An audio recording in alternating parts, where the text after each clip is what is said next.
გამარჯობათ მეგობრებო, გავაგრძელოთ კოცების ორმაგ სტანდარტთან დაკავშირებით ვიდეო.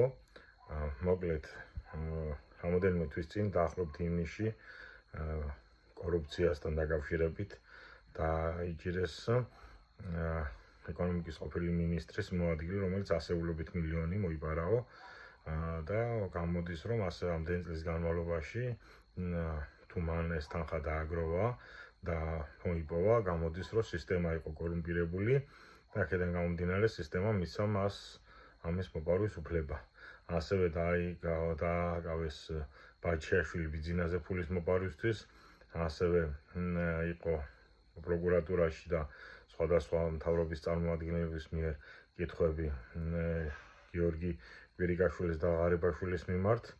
ხო და როგორ არის ეს თქვენ თან იძახით, რომ კოცების ხელში კორუფცია არ არსებობს და გამჭვირვალე მთავრობა გვყავსო და ამ დროს თქვენივე პროკურატურის მიერ აღზრდილია საქმეები ან კონკრეტული ადამიანები, მინისტრები თუ მათი მოადგილეები დაკავებულია, ახლა თავდაცვის მინისტრის მოადგილეები დაკავებულია გაფრანგვასთან დაკავშირებით, ეს რანაირად ხდება? თუ კორუფცია არ არის, აბა იმგენმა ფული როგორ მოიპარეს ამდენი წლის განმავლობაში? ეს ერთი და ახლა ასევე მეორე კითხვას გისვათ, კოცებო.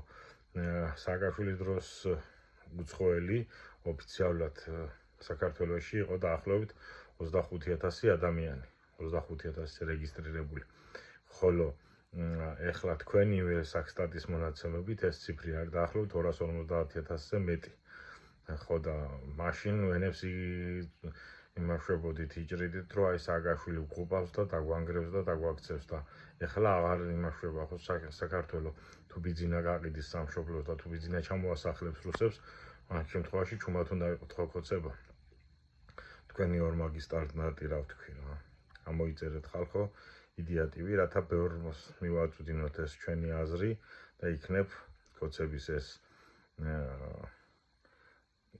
მდგომარეობა, კოცური საზოგადოებრივი მდგომარეობა, bis ჩაკეტილი წრე გავარღვიოთ, აბა თქვენ იცით.